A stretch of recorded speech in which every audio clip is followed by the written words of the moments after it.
මගේ ඊළඟ පොත ලියන ගමන් ඉන්නේ යෝන්විය ගැන.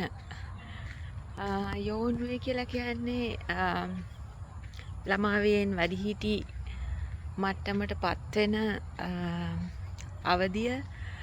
මේක හරිම තීරණාත්මක සංවේදී ඒ වගේම ආවේගශීලී කාලයක් කියලා කියන්න පුළුවන්. අපේ යෝනිය ගැන බැලුවත් හැම කාලෙකම ඉන්න යෝන් දරුවන් දිහා බැලුවත් ඉතින් වැඩිහිටියන් වශයෙන් කොහොමද ඒ වයස් කාණ්ඩවල ඉන්න දරුවන් අවබෝධ කරගෙන ඔවුන්ව පරිසරයේම කොටසක් විදිහට සලකලා